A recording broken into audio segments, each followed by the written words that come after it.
കബറിൽ നിന്ന് ഒരു ഇഷ്ടിക വീണപ്പോൾ അതെടുത്ത് വെച്ച മഹാനെ കുറിച്ചാണ് കേട്ടോ. ഇനിയിപ്പോൾ കുറച്ച് കാലം കഴിഞ്ഞാൽ ഇപ്പോൾ ഇങ്ങനെ ഉന്തടിയിലൊക്കെ നടക്കുന്ന ആളെ പേരായിരിക്കും വരികയില്ലേ കേട്ടോ. നിങ്ങൾ അബ്ദുൽ ഗനി നാബിൽസി റളിയല്ലാഹു അൻഹുവിന്റെ കിതാബുണ്ട് അഹ്വാലുൽ ഖുബൂർ എന്ന കിതാബ്.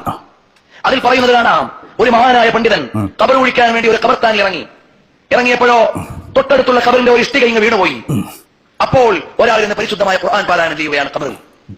അയാളുടെ കയ്യിലുള്ള മുസ്ഹഫ്, സ്വർണത്തിന്റെ ചട്ടകൾ കൊണ്ട് അലങ്കരിക്കപ്പെട്ട മുസ്ഹഫുമായി ഒരാൾ ഖബറിൽ നിന്ന് ഖുർആൻ പാരായണം ചെയ്യുന്നു.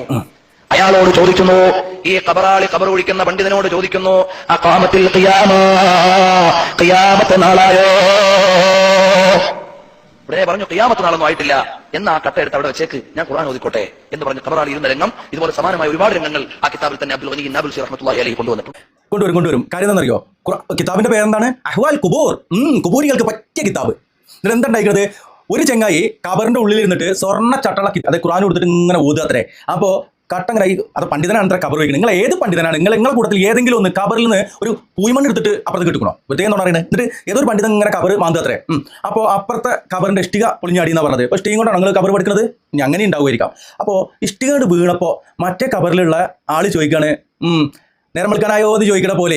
അപ്പോൾ ഇയാൾ പറയണേ, ഇല്ല ഖിയാമത്ത് ആകാനായിട്ടില്ല എന്ന്. അപ്പോൾ ഈ ചോദിക്കുന്ന ആൾ കബറിൽ ഇരുന്നിട്ട് ഖുർആൻ ഓതാൻ അയാൾക്ക് കഴിയും, ഈ പുറത്തുള്ള ആളെടുത്ത് വർത്താനം പറയാനും കഴിയും. എന്നാൽ പിന്നെ ഈ പറയപ്പെട്ട ഖിയാമത്ത് എന്നാവുക എന്നുള്ളത് അറിയാൻ കഴിയണ്ടേ? അല്ലേ?